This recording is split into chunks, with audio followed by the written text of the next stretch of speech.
Well, welcome. This is a great event that I love attending, and we're so glad that you spend your valuable time here with us tonight. I think we're going to give you something of value and something that's fun and hopefully memorable. I'm Greg Williams, and I'm the Graduate Program Director for UMBC's Instructional Systems Development Program. I know we have some current students and alumni. Can we see alumni hands out there? I know we have some. Okay. All right. Current students. I know we have some current students. Terrific. All right. All right. So now I'd like to introduce our presenter, our speaker. It's my belief that many of us get into our field initially because of our love for doing what I get to do now, stand up in front of people and present. And I think that's a lot of our passion, because a lot of us are teachers or former teachers or training, and I think that's a big part of why we went into this field. Of course, the field has developed and evolved over the years to include other things. But I think a lot of our first love is teaching and training. And that's one of the reasons why I chose Sardeek to present to us tonight. Sardeek's going to talk about, I think, a real exciting topic that, who doesn't want to do more with less in their organization? There's somebody out there saying, yeah, I want to do less with more. I want to spend a lot of money. So I think Sardeek has a lot to offer. Sardeek Love, he's an international keynote speaker. He's a leading expert, master trainer for ATD, master performance consultant, and he's the top man at Infinity Consulting and Training. He's a Virginia Tech Hokie. Go Hokies. All right. He's consulted successfully for almost 11 years. He's highly sought after. He specializes in performance and improvement consulting and training, service and management, and leadership development, employee engagement, production operations management, and probably a lot more that I'm not talking about. As president and founder of Infinity Consulting and Training, he's worked in over 30 countries, and I'm probably behind on that. He's in a new country every time I look at Facebook. Inspiring, developing, educating managers and leaders in employees for Fortune 500 companies, tech organizations, federal, state, local government, and global brands. So, Sardeek, it's all yours. Glad to have you here. Thank you very much, Greg. A pleasure. Appreciate you. My pleasure. All right. All right, people. It's, what's today? Tuesday, right? Okay. So I get lost in a number of days and travel. I think this month, in the month of October, I'm blessed to have only 6 days at home. And I just got back from Germany, so right now, what time is it? It's past midnight for my body. So I'm going to start tripping quite heavily very soon, so I'm just warning you. So I want to welcome you to this. This is one of my favorite programs. It happens to be one of my most popular programs. So let me ask you to get started. How many of you have actually, and I'm going to be honest with you, I want you to be honest with me. Raise your hand. How many of you have actually delivered training that even you would sleep through? Come on, raise your hand. Okay, good, thank you. All right, how many of you would like to learn how to take ordinary, simple things that you probably have lying around the office and turn those into some of the sneakiest, greatest data collection methods that get 100% response rate every time? How many of you would like to have that? Okay, fair enough. And what if I told you that I'm going to teach you everything you need to know about managing change, and I'm going to do that in less than 10 minutes with a single piece of candy? Would you like to see how that's going to work? Yeah. All right. So I'm just warning you up front. I'm crazy. And I like to have a lot of fun. And these are tips and tricks and things that I've learned over the years. And part of the thing that has brought me to UMBC is I'm on the advisory board for the UMBC. So this program is fantastic, and it focuses on practical application from training perspectives. And everything that I'm going to show you out of my toolkit tonight is all about practical application. So I'm going to do things to you that will allow you to anchor some of this learning in your memory. You may not remember my name, Sardeek, but I guarantee you, at least one of these activities, you're going to remember it. I promise you. I'm going to attack all 5 of your senses.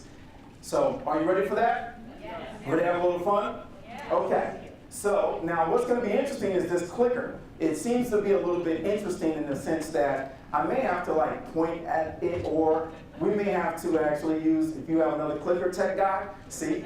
Yeah, see, tech guy's got the clicker, so I'm not going to worry about that. So while he does that, let me do this. Go ahead and take 1 minute, turn to a peer. You've got 1 minute each to do this. I want you to think about the people that you serve, okay? The people that you serve, whoever they are, I want you to think about them, and if I were to go and ask them, what is the impact that you have on their life? Not just at work, but just in general, on their life. If I were to go and ask them, what's the impact that you have on their life, and they summed it up in one word, what do you think that word would be? Figure it out, you got 1 minute, and then share it with your peer at your table. Go.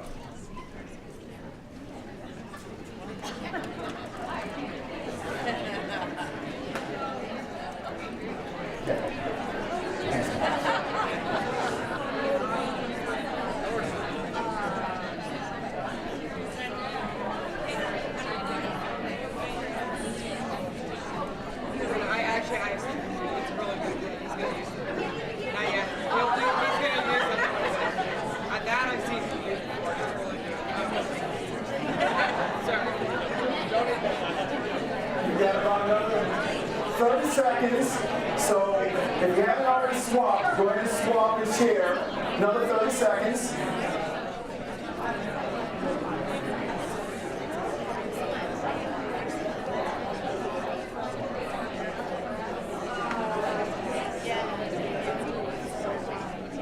You got about 5 seconds, so I'm going to start asking for volunteers.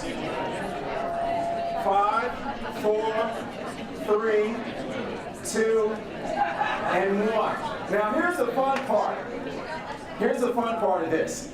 I'm going to ask for volunteers, and you know how this works. You're all training professionals. If no one volunteers to say out loud what their impact word is, whoever I establish eye contact with next after that is going to be the one.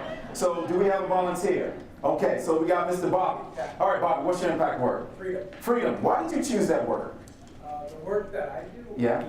a lot of people walk away and say we allow them to be their genuine self. They strip away their barriers and they're free to step into them. Okay, so he said they allow the work that he does, they allow him to strip away and be free and wow, that's pretty good. Freedom, right?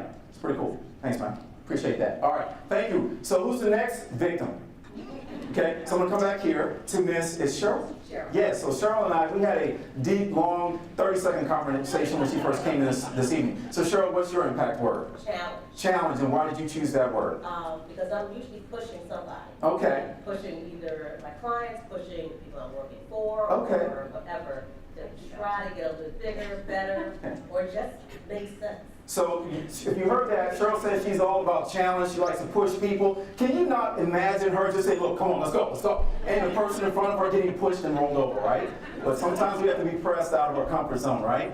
So here, based on freedom, I'm going to show you some tips tonight that will allow you to have some freedom from the burden of trying to own everything that you do in training. At the same time, I'm going to push you, and here's something I'll make a promise to you. I'm going to push you out of your comfort zone.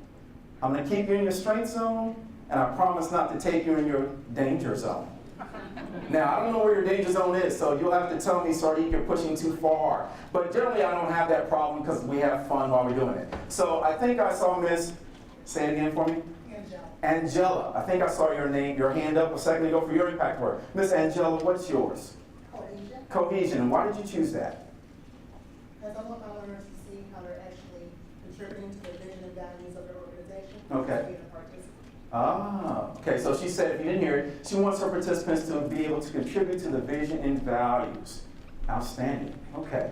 So, are you ready to have this journey with me where I'm going to show you some tips. These things work, thank you, Miss Angela. These things work in all kinds of countries. As Greg mentioned, Dr. Williams mentioned, I've now worked in 31 countries. These are useful no matter what the culture is.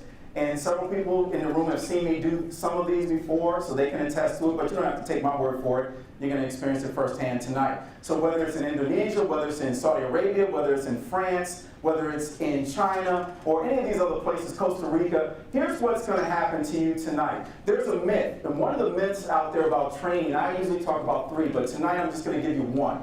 One of the myths about training is if they attend, they will be engaged. Now, you know better than that.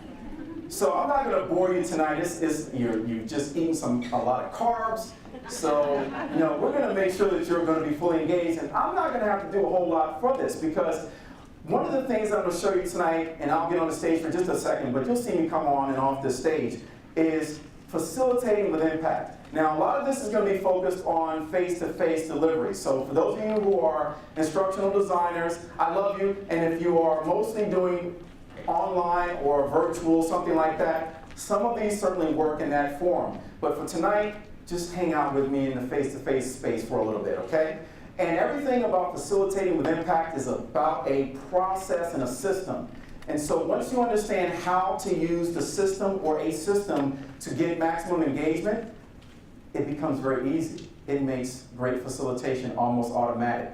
So I'm going to show you some tips. Now, for those of you later on, I'll explain to you how you can get a copy of this. So this is the model that we use within my training organization, how we train trainers to facilitate with impact. If you want to take a picture of it, feel free, but if you want to, you can get this later. It's a 10-segment wheel, and what we're going to focus on tonight specifically is, and I know you can't read that, I know I'm violating every training rule that you can't see that, I know, I get it. So the one that we're going to focus on tonight is actually 2. We're going to focus on using engaging experiential activities. Let me ask you, how many of you are regular users of engaging activities? Outstanding. Okay, so I'm going to add to your toolkit. Some of you may have done some of these. The other one that we're going to focus on that great facilitators do is this one that is what I call the 3 E's. And your learning, your training, your experience should make things easy, effortless, and enjoyable. So if your training, whatever you're doing, doesn't cover those 3 E's, and we're going to talk about them again in a little bit, then chances are your training is going to lead to people feeling tired and sleepy. So this is an actual picture taken in Washington, D.C.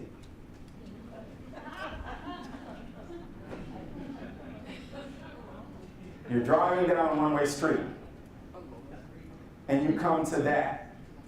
Now, what I'm going to do is, that takes a lot of innovation, doesn't it? And we all talk about doing more with less and being innovative. So I'm going to give you a chance to get innovative very quickly. So if you have a sheet of paper or a blank space of paper, great. If you don't have a sheet of paper, borrow some from a friend. And if you don't have a friend who has a sheet of paper that you can borrow, oh well, no, just kidding. Oh well. Grab a sheet of paper. Here's your task. Let's get your juices flowing, just the mind. I want to get your mind, started because we're going to get your body started in a second. But here's what I'm going to ask you to do. Some of you have seen this before. If you've seen it, go for it. If you have not seen it, let's see what happens. Draw that box with 9 dots.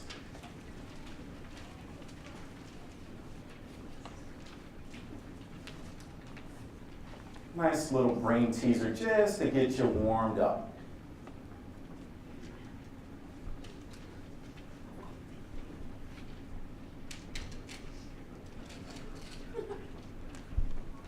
Now, if you've got that drawn, here's your task for the night.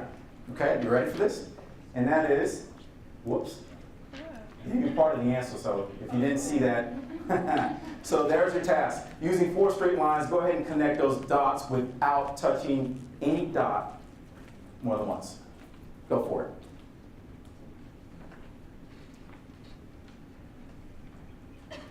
When you think you've got the solution, raise your hand.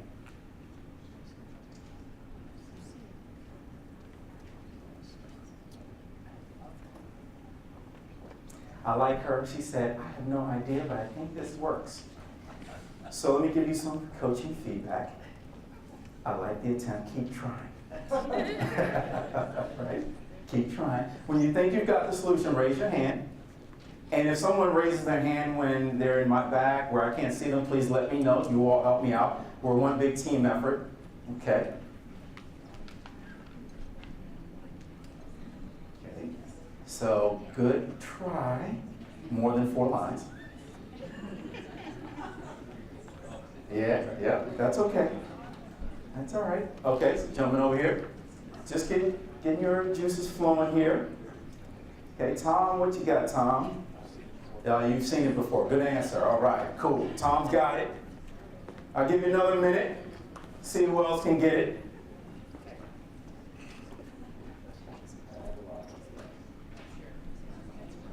Okay, that works. And I'm looking at names, so what's his name? Marcus. Okay, Marcus, good job.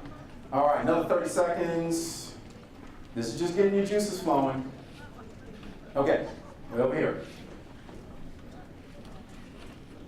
All right, what you got? Now that's pretty creative. It's more than 4 lines, but that's quite creative. Yeah, I'm fascinated by that. That's without alcohol. That's cool. That's cool. I like that. No, yeah. I'm making an assumption this is true. All right, what you got? Okay. Okay, good. Here's the answer for you, just so you know. What did it require to get to success? Outside the box. You had to go outside the box. So what I'm going to do to you tonight and share with you are generally some out-of-the-box things. Basically, I'll do a comparison of here's traditionally how we might train something like change management or setting expectations, and then I'm going to show you a different fun way to do it so that we can have a little fun while we're doing this and anchor that experience in a person's learning memory so that when they go back, they actually apply it. So, the first opportunity for me to explain and do this. Now, what I'm about to show you, let me ask you, how many of you could say that, or let me, instead of saying how many of you could say this, tell me this. What data collection method do you know gets 100% response rate every time? It also captures information that people will tell what their greatest challenge is, even if their boss is sitting right next to them.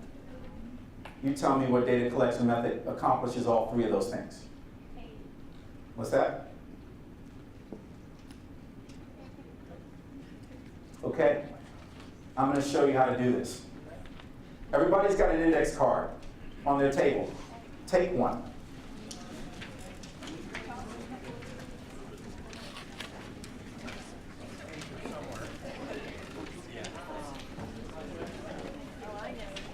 Okay?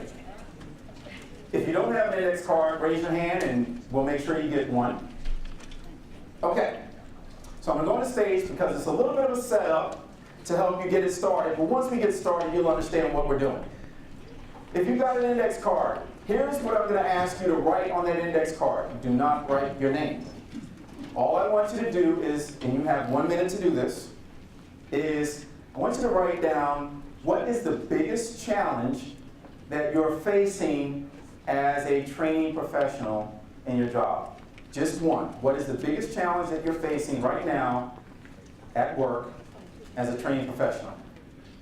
Now, when I say just one, that means don't write down, I have this and this and this. No ands. Just put one. You got 1 minute. Go. Write it down. Biggest challenge you're facing as a training professional right now.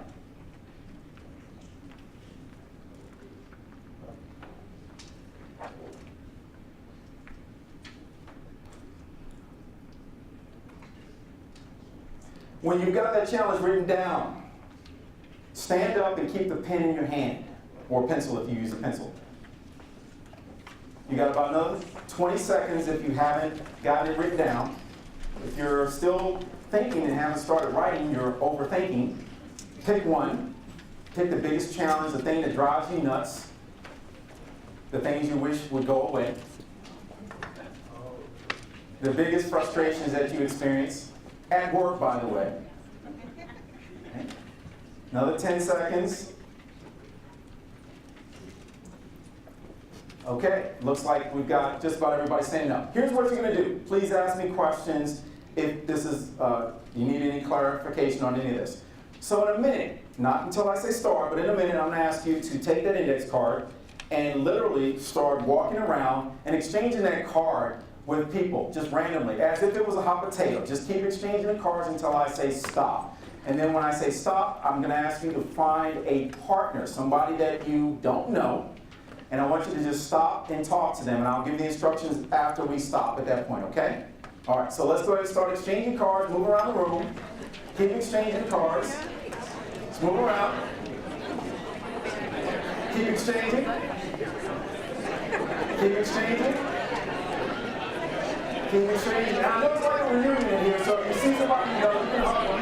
Don't get hugs. That's okay.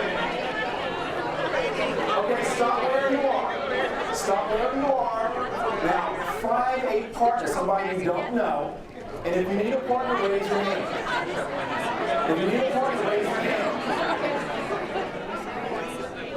Okay? If you need a partner, raise your hand. I see a gentleman back here needs a partner. All right. So I just want to make sure everyone now has a partner. Here are your instructions for the next minute and a half, 2 minutes. You're going to read what's on your card to your partner, and your partner will read what's on his or her card to you. At that point, you will now have to make a decision. You're going to rank these two issues that you have in terms of which one do you perceive collectively and agree is the bigger of the two challenges. Okay? So for example, if I had on my card budget, lack of budget, and the other person had lack of time, we would have to figure out within a minute which of those two issues is the bigger of the two issues. The way you're going to denote that is you have 7 total points between the two of you. 7 total. You can write and distribute those points however you like, but more points should go to the issue that you agree is the bigger of the two issues. So if I had 5 on my card, how many does that leave for my partner? 2. Okay, well said. So what you'll do is you'll make your decision on those points and then write your points on the side opposite of the issue. So the card should have just the issue on one side and points on the other side. Okay? 1 minute, go for it.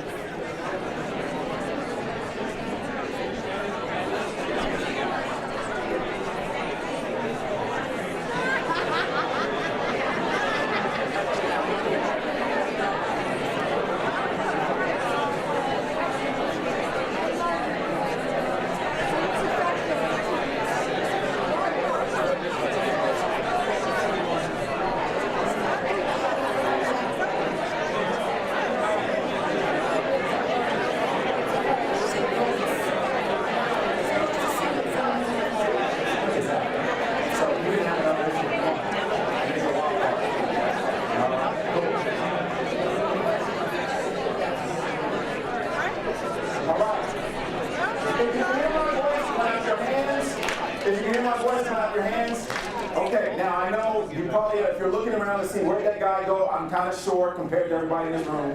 I'm standing up front. All right, now here's what's going to happen. That's the process. We're going to do this a few times, but that's the process. So now let me just do a quality assurance check. How many numbers do you have on your cards? Okay, if you got anything other than 1, we probably should drug test you. Okay, so good. And the reason I do this, and just so that you know, facilitating this, it's always a good idea to check after each round because oftentimes people will get so engrossed in their conversation, they will actually forget to write down the points. Okay, just FYI, I've had it happen. What do you do if that happens? What if you have a card with no points in the next round or some doesn't have enough points? You just use 0 as a placeholder. Okay, all right. So now, go ahead and start moving around the room and exchanging cards again. Move about the room. Keep exchanging cards. Excuse me. Keep exchanging. Keep exchanging. Okay, stop wherever you are. Find a partner. If you need a partner, raise your hand. If you need a partner, raise your hand. You'll find the people that have their hands raised. Keep looking until you find a partner. This is the safe version of Match.com for trainers. Okay? All right, there we go. We're finding long-lost relatives and all that sort of thing. Okay, so you know the process now. Score your cards. You got 1 minute.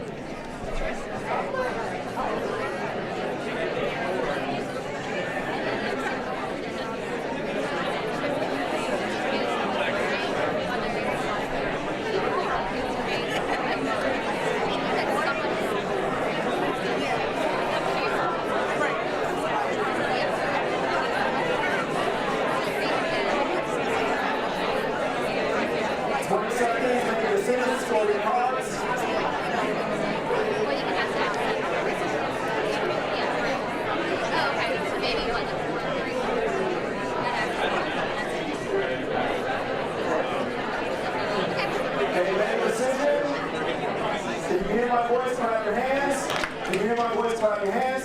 Outstanding. How many numbers do you have on your cards? 2. Good answer. All right. If it's less than 2, put a 0 on there. Okay, so now we've done 2 rounds. We're going to do a couple more and be done with it. So you know the process. Start exchanging cards, move around the room.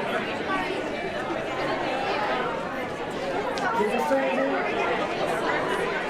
Keep exchanging. Keep exchanging. Okay, stop wherever you are. Find somebody you have not talked to yet, somebody you don't know. Partner up. If you need a partner, raise your hand. If you need a partner, keep your hands up, raise your hand. Find your partner. 2 gentlemen have their hands up. There's a few people. Keep your hands up. Lady in the back. There we go. All right. Score your cards.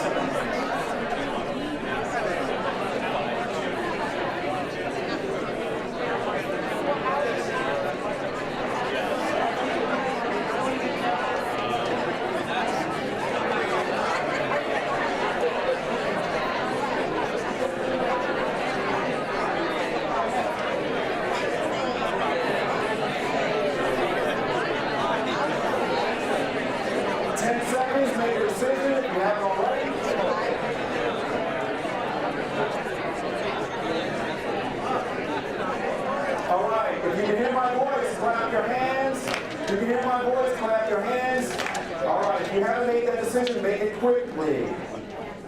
Now, here are the instructions for this last round. You're going to do exactly the same thing you've been doing with one minor modification. In a minute, you'll go and exchange cards. Then when I say stop, you'll stop and find someone new that you haven't talked to like you've been doing. You'll score your cards. Once you make the scoring, take that card with you, go back to your seat and do the hardest thing you're going to do all week. Add up the points. Okay, so you'll do all of that at the end, okay? When you finish scoring, take it back to your seat, add up the points. Okay, go ahead, start exchanging cards.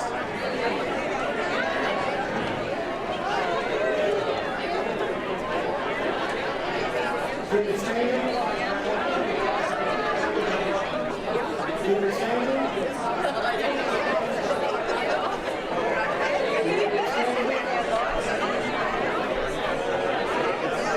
Stop wherever you are. Find a new partner, somebody you have not talked to tonight. Raise your hand if you need a partner. Raise your hand if you need a partner. Go find that partner. 2 ladies back here. Raise your hand if you need a partner. Keep your hands up if you need a partner. Gentlemen here. Who needs a partner? There's some folks over there. One more person. You can go ahead and jump in here if you want. Still do 7 points though.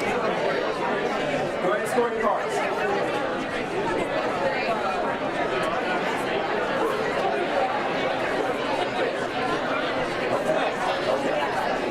That is, so you can score that card.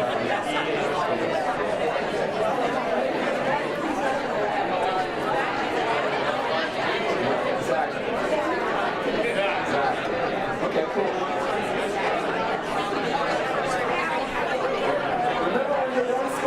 Card back to your seat and add up the points. When you're done, do a score.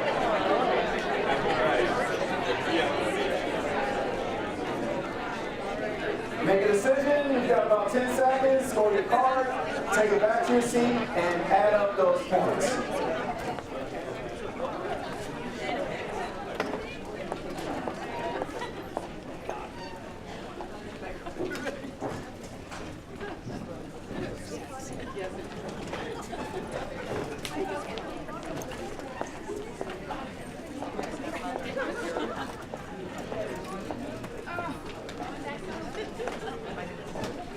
Okay, so now go ahead and add up the points. Now what we're going to do is we're going to ask you to, after we get done with this, we're going to ask you to make a pile of all those cards. And you'll see why, because we're going to take that and we're going to create a report out of this data. And you'll see how we're going to do this in a second. Okay. Now let me ask you, based on what we just did, think about the end in mind. What is it that we're going to accomplish as a result of this activity? What's the outcome? Prioritizing. We're going to prioritize the challenges that you in this room said you have. It's not me as some consultant coming in trying to assess. It's not me asking the management team what they think the problems are. It's actually asking you, what you think your challenges are and letting you make those prioritizations. So, the maximum that any one card can have as a total is 28, because we did 4 rounds, 7 points max per card, so 28. I'm gonna start counting backwards from 28. When you hear the number that's on your card, raise your hand, okay? So, anybody have 28? 27, 26, 25, 24, 24. So I'm gonna come off the stage for a second, and that way I can repeat what you said. So 24. So this is based on the process that we're using tonight. This is the top challenge that you said you're facing. What do you have, Miss Lauren? Yes, it says buy-in from relevant faculty stakeholders. Buy-in from relevant faculty stakeholders. So buy-in. Okay, that's 24, right? Okay, 23, 22, 21, 20. Okay, now y'all gonna make me work out just where I get my steps in, okay? So what number was that again? I lost track already, 20? 20, so 20. All right, management buy-in. Okay, so same thing. Where was another, thank you very much, number 20, right here. What do you have, man? Data technology. Data and technology? Data. Oh, data technology. That never happens, right? Okay, so data technology.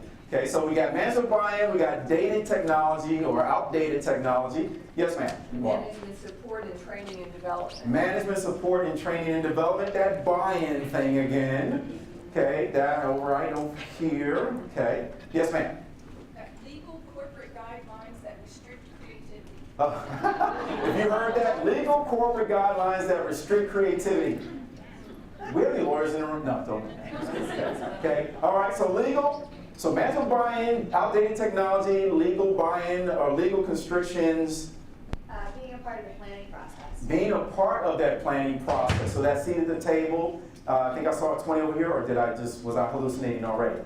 Okay, it's that time change thing happening. 20, any other 20s in here? Okay, we got a lady, and then saw another hand over here somewhere. Let me come back here. All right, what you got? It's another buy-in, getting management to understand needs and try new techniques. Okay, so buy-in from management. Starting to see a theme here? Okay. All right, let's just for the sake of fun, let's do 19. Any 19s in the room? All right, so we got 2, and then I'll show you what comes out of this 3. Okay. All right, what you got, sir? Time. Time. We have enough time. How many of you have enough time in the day to get everything done? All right, that's what I thought. Okay, and what you got now? Understanding my job. Understanding my job. Oh. That's a fascinating one. Believe it or not, that is actually starting to pop up more often now than it has in the past, and I'll explain that in a second. Yes? Oh, no, I was agreeing. Oh, you're just agreeing. What's my job? Okay. And where was the other 19 somewhere? Okay, yes. Constant flux of management direction. What's that? Oh, constant flux in management direction.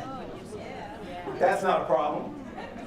Why are y'all beating up on managers so bad? I tell you, management, geez, they're people too. Okay, fantastic. So based on what you heard, let me ask you 2 questions. Management buy-in, outdated technology, legal constrictions, all that sort of stuff. Were there any surprises in what you heard? Okay. Were you surprised at how things kind of fell in the rankings? Okay. So, what you just experienced, did you have fun doing it? Okay, cool. Guess what? People were willing freely to share their biggest challenge, and they really didn't care who was sitting next to them. You tell me a data collection method that beats this in terms of 100% response rate. Now, we had at least one card that had some weird stuff on it. So, let's say 99.9% response rate, and then a few wacky things from time to time. But here, I've been doing this report for about 5 years, and I'm gonna give you a hint. I've become, and this is not an ego trip, I'm very humble, I wanna explain to you, I fell into this by accident. So a large organization, Fortune 5 company came to us years ago, about 9 years ago, and said, hey, we're doing leadership training for them around the world, whether it was in Aberdeen, Scotland, or Africa, West African countries, things like that. And they said, can you track in those leadership courses what are the top challenges? So I did this activity. And then I'm a data guy, so I started tracking and looking for trends. And I did that on my own. They didn't ask for that. They just wanted static data for each location. Well, we would do 12 courses a year for them, And over the course of time, I started spreadsheeting this, and we started seeing trends. All of a sudden, we could see themes and trends by location of world. We could see it by type of role, all this kind of data. So I started doing this for training professionals. Now, what I've done is I've spoken at every major training conference this year, year to date. And this was the data through June. Now, we just did Core 4 about 2 or 3 weeks ago, so we have to add in that data. But this is as of June, and let me show you what that data, and we're talking about now, I forget the number, it's 3,000 or 2,000 to 3,000 responses, but nonetheless, is that surprising? Surprise, surprise, right? How about this one? How about this one? Standard, we kind of have that all the time, right? Time, that's popped up. Lack of resources. Now, if you want the full report, I did the top 10. And we actually have 31 unique categories that we put this stuff in. We start seeing themes and repeated things. So if you want the full report, you can go to my website, sardiklove.com, and you can actually download the top 10. We're going to update that here probably in the next 2 weeks with the Core 4 data. The whole point of this is this gives you an opportunity to go back to your leadership or your organization and say, what can we do? What are some of the solutions that we can take? And that's exactly what I did with those leaders in that organization. We would then say, based on these top 10, if I had time, I would give each table some of these challenges, or a challenge, and say, you've got 35 minutes to an hour to come up with some potential solutions to that problem, the problem that you said you have, and you have to be a part of that solution. Now let me ask you, as you start to think about this process that I'm describing to you, one, the fun that you had out of it, but number two, you got some data, and now you got some potential solutions. If I asked you, what do you think the percentage of projects that were adopted, how many of those projects, or what percentage of projects were adopted that came out of this process? What would you think that would be? 75%. That's actually a good guess. Go a little bit lower. I like 65, 62%. Just imagine 62% of all the projects that those leaders recommended, they actually executed on. This is one way to make training relevant, to ask people what problems are they facing. And so this is a fun way to do it. But now, don't take my word for it. Here's an email that I got from one of the Core 4 participants, and she went and said she went and did this activity, and it made her look, as she quoted, I made her look good. Well, my last name is Love. Of course I made her look good. I'm just kidding. I'm just kidding. No, I'm not really. Oh, but anyway. But nonetheless, this is a great activity. So do it, use it, you get in front of people however you can. Now, some of you might say, well, can you do this electronically or virtually? The answer is yes, we're going to do that, but some of you are creative enough to do that on your own and figure it out. So you can do this in all kinds of different ways. It's a great activity. That's just one activity to get you started. There's a report. You can go download that. It's free. You don't have to put your email address in there and that stuff. So feel free to go and get that. Okay, that just got you started. Now, let me give you a chance to catch that, because I know the name Sardique is a little bit different. And let's speak about Sardique for a second. I'm the last of 7 children. My mom named my other siblings Jacqueline, Howard, Philip, Anthony. Yeah. So, anybody ever heard of Sardi's before? Yes. Have you eaten there? Okay, so if you ate there, apparently you, like my mother, ate there, but she liked it a whole lot. And she named me Sardi. That's what my family calls me. Now, people ask me, so how did she come up with the name of Sardi's and all that sort of thing? Realistically, I know this is being videotaped, God bless her soul, but I think she was hot. I mean, how do you come up with Sardique after 6 other kids with Anthony, Philip, Howard, Jacqueline, and then she gets to Sardique? She was munching up big time. Anyway, I digress. I'm sorry. I had to get a little personal with you. Okay, so anyway, that's how the name is. True story. Oh, one other thing, my middle name, this tells you she was hot. Puente. What? Puente. Yeah. Spanish speakers in the room? Yeah. What does it mean? Bridge. El Puente. Point me, I'm sorry. Okay, yeah. We know she doesn't speak Spanish.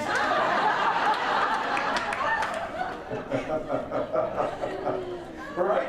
She had a Latina friend, and they were just kind of running off names and words, and she's like, Puente. She's like, Sardique Puente, look, I like that. People don't know my gender, they don't know my race, they don't know where I'm from. I have a blast with telemarketers. They call for Sardec there. Oh, no, he ain't here right now, he ain't here. Anyway, I'm sorry. Let's get into the rule of three.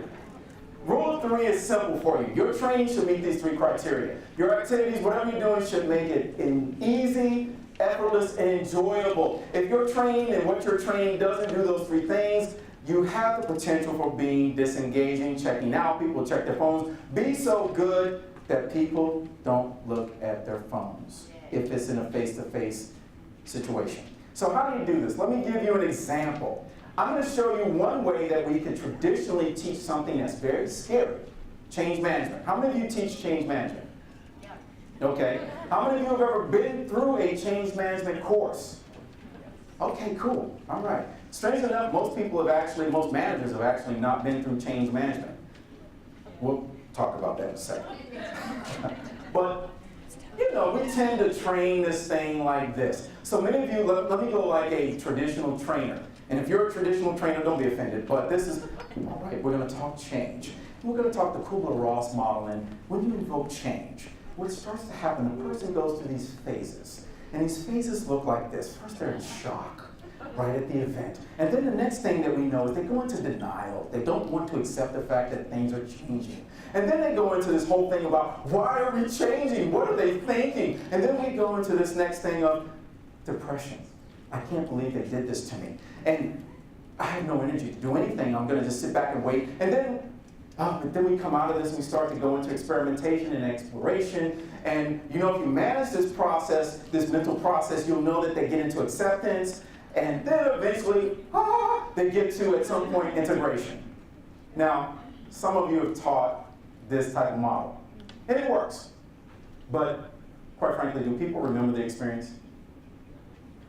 How about if I just take you through the experience in less than 10 minutes and let you feel this? Okay? All right, so here's what we're going to do. Have a little fun with it. You got to anchor memory, things in memory. So change, what does it look like? It starts to look like this. How many of you had that type of thing back in the day? Right? Some of you're not born yet. I get it, I know. You're probably wondering, what is that thing? That's okay. Don't worry about it. You know that little thing that we carry around now that plays music? It was that thing just with some equipment to it, right? Okay, so that's what it looked like back then. This was going to look like soon. I travel a lot on planes, and the headphones are becoming fascinating to me, right? So this is what change looks like. Now let me ask you, what percentage of all change fails? I heard 80s. 75, so Harvard Business Review found that 75+% of all change initiatives since 1970 #fail. That's a huge waste of money, time, and resources. So let's look at what that starts to look like. But let me take you through it. Okay, on your table, I'm going to teach you everything you need to know about change in less than 10 minutes. Some of you can time me if you don't believe me. On your table, you have something that's a piece of candy, but don't take it just yet, in a cup. Before you do that, I'm just pointing out what's there. If you're willing to participate, because I'm going to tell you up front what's going to happen to you.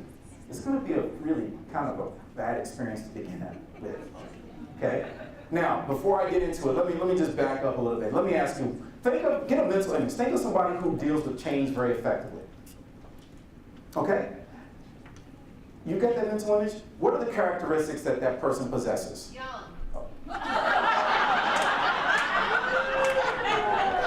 Okay. That was pretty good. Love it. So they're young. What else? Agility. Agility. Patience. Patience. Curious. Resilience. Possibility. What was that? Resilience. Resilient. Apathy. Sometimes, for sure. Okay? I'll throw in one for you. They're trusting, right? Typically. So here's what I'm going to ask you to do. I'm going to ask you to demonstrate and choose. You have a choice here. I'm actually ask you to demonstrate those same exact characteristics. Be resilient, be trustworthy, or trusting of me. I know we just met. It's like a first date. It's okay. Love likes first dates. I'm married, by the way, so let me just, and my wife is in here with me, so let me be clear. I liked first dates until I got married. So anyway, so I'm gonna ask you to be resilient. I'm gonna ask you to be open-minded to this. Because I'm gonna tell you up front, what a great leader does with change is a great leader doesn't do anything and doesn't ask you to do anything that he or she isn't willing to do. And they actually go through change with you, because change, let me ask you, can you grow without changing? I'm glad you said no. I'm glad you said no, because you cannot grow without changing. Can you change without growing? How so? You can get worse. Status quo, right? If you stay the status quo, can you say Circuit City? Can you say Kodak? Can you say taxi cabs at Washington Dulles Airport who are watching the Ubers come by and pick me up every time? Change happens. So, here's what I'm going to ask you to do. If you're willing to go on this journey with me, take one of those pieces of candy. It's voluntary. I'm going to tell you up front, it's going to suck. I'm going to tell you up front. So, if you're willing to go on the journey with me, take one.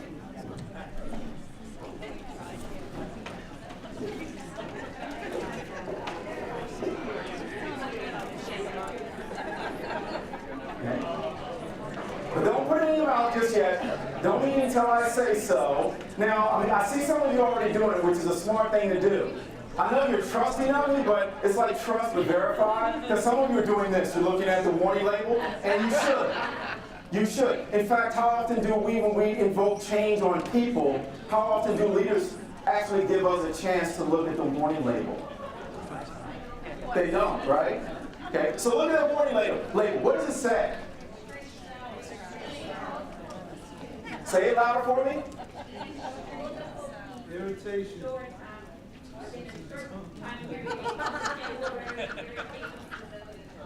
Okay, so eating multiple ones of these things will cause irritation to the tongue. Guess what? Statistically speaking, we know that people in organizations, on average, are experiencing 3 to 4 change initiatives at any given time. That's going to be the equivalent of 3 or 4 of these pieces of candy in your mouth.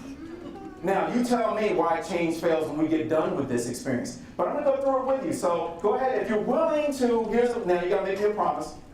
Before you do this, if you're willing to go through this journey with me, you have to promise me that you will not spit it out. Yeah, it's like that. It's that bad. I'm just telling you up front, it's going to be bad. But I also will promise you, here's the promise, the commitment that I have to you. Because love likes commitment. Here's the promise I'm going to give to you. If you stick with it and go through it with me, I promise you it'll be a sweet outcome. Okay, if you're willing to do it, now, hold on. I know I keep teasing you. I know you're ready to put this thing in your mouth, some of you.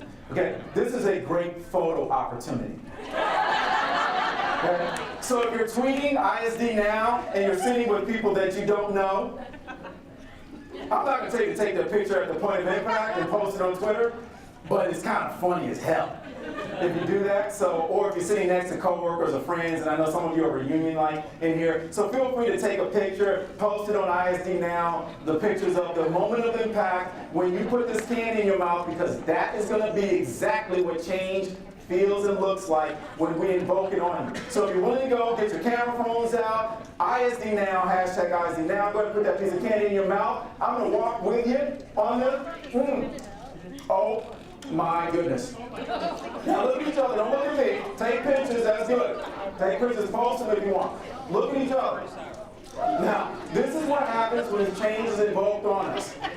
I love Stu's look. Stu looks like he's looking around like, what did I just do? Oh, that's before you put it in his mouth. Okay, Stu, you might want to put it in your mouth. Okay, now, keep on going with me. Keep on going with, stick with it, because here's what a great leader does. Here's what a great leader does, and here's what you should be teaching your great leaders, if they're great. Teach them to keep communicating the value of sticking with it. You have to grow through it to go to the outcome you're seeking. Stick with it. Now, let me ask you, how many of you, raise your hand, how many of you the candy has started getting sweet? Raise your hand. Okay. Now, I love the face over here. Some of the faces are fantastic. Let me give you a hint. If it's not already sweet, here's my tip for you. Suck it up. Seriously, I mean, suck on it, right? The outer coating, you got to take the outer coating off of this thing. Now, there are 2 myths that this points out about change. 2 myths that most organizations don't know. 2 myths that people don't know, managers don't know. You all right? You need resuscitation? Just checking on you, Cheryl. You feeling all right? Okay, some of these candies get real interesting. Here's the first myth. People assume that people go through change at the same pace. See, some of you got to the sweet part faster than others. See, that is a myth that we all adopt change, if we adopt it, that we adopt it at the same pace. Organizations don't realize that that's not true. So you have just experienced that people adopt change at different paces. Some got to the sweet part faster than others. Those are called early adopters. Some of you never get there. Some of you just spit it out. Because imagine if you had 3 or 4 of these in your mouth. It could get too sweet. It could get too sweet. Here's a second myth, and speaking of sweetness, here's a second myth about change. Because change is a very individual experience. What flavors did you experience? I hear lemon, cherry, black cherry, watermelon, apple. Notice this about change. See, change is a very individual experience, and people experience different flavors of change based on their background, their work experience, their cultural heritage, and all of that. And so we assume that everybody experiences change the same way and experiences the same flavor, and that is so untrue. So what we do with leaders is we go through this process. Now that probably took me about 7 minutes. And we'll take leaders through this process and say, before you invoke change on anybody, we're going to give you a small jar of these candies called Warheads. And for every time you invoke change on somebody, take one and put it in your mouth to remind you of the Kubler-Ross model of experience that people are going to go through. You like that? Yeah, I love it. Isn't that cool? Yeah. Now, yeah, go ahead and give them love. You love. Appreciate that. Okay. I fell into that by accident. I saw another consultant do something else with Warheads, and I thought about this, and I was like, oh, this is a great change management metaphor. And I will tell you, again, I'm giving you proof points. This is not about sardine. I'm just telling you what I found works. This single activity has gotten me keynote addresses around the world. This single activity has won contracts. Single activity. It is one of the most powerful things I've ever done, and I fell into it by accident. So I'm telling you, what am I telling you to do? Go back there and warhead everybody. Okay? You like that one? That's cool. All right, that's change management in less than 10 minutes because we know we're dealing with a volatile. How many of you know what VUCA is? What does the V stand for in VUCA? It's on the screen. I like dogs, as you can tell. We're dealing with a volatile, uncertain, right? I know, take a look at that picture. What that sign says, if you can't see it in the back, it says, is there life after death? Jump this fence and find out. And that dog is happy, waiting for you to jump the fence, right? Okay, uncertain whether you're gonna make it or not. And then how many of you talk dog? Okay, so that's the dog language thing, doggy language, there's lots of dog pictures. So it's complex. I have my wife and I, we have an Alaskan Malamute. He's the coolest dog. And then, of course, ambiguous. I don't know what this security person is doing with this tiny little dog, but it's very ambiguous to me. But that's VUCA. So now when we look at leaders and people setting expectations, how many of you feel confident that you set expectations really well? No hands went up? Okay, a couple of hands. Okay, here's what I'm gonna ask you to do. And Dominic, I may need your help this one because we've got sheets of paper up here. What I'll ask, one person from each table, do me a favor, we'll actually take the load off of you, my friend. If I can get one person from each table to come up and grab some sheets of paper for your peers at your table. So count how many people are at your table, and from this stack of paper, just come on up and grab some paper for your table, peers.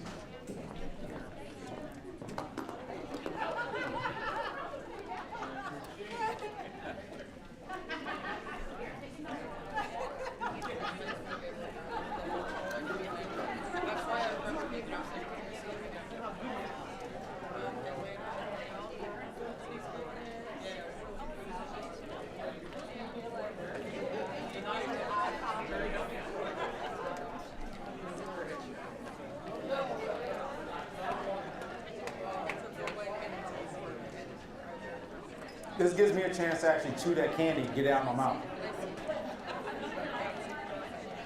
We have enough over there? Okay.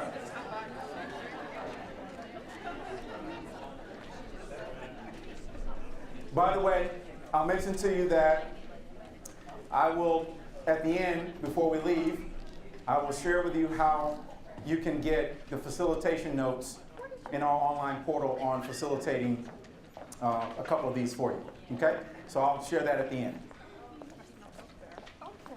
Okay. So, setting expectations. Let's talk about how you can do that. Because when I do leadership training, this is one of the biggest challenges. Setting clear and specific expectations. You all know from the Gallup organization, that's one of the top challenges that leaders have that cause disconnections or disengagement, employee disengagement. So here's what I'm going to have you do. I'm going to go on stage, and again, a single sheet of paper is a great way to talk through how to do this and the power of expectations. So what does this look like? Okay, I'm going to set the expectation, and it's fairly simple for you. At the end of this conversation, your paper should look just like mine. Okay? Simple. So go ahead and take that piece of paper and put it in your hand. Okay? And go ahead and just fold it in half. Now I'm going to walk you through this. Do it with you. Because I'm a great leader. This is what I do. This is what great leaders do. Fold it in half. I want you to tear off the top left corner. Okay? Just like that. Now I'm going to say fold in half again. Okay? And then I'm going to ask you to tear off the top right corner this time. So it's top left, then it was top right, just like that. Okay? Fold it in half one more time. All right. And then on this one, I'm going to ask you to go back to the top left. Okay? So top right, top left, top right, top left. Now, as I come off the stage, I'm curious, because I'm a curious kind of guy. How many of you, by show of hands, hold the paper up high if you are confident that your paper is going to meet my expectation that it looks just like mine?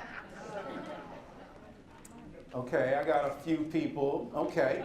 So I counted about 3 to 5 people that said, yeah, my paper is going to meet the expectation. So what's wrong with the rest of you? What's the problem? Poor followers? Okay, I like the fact, what's that? Poor direction?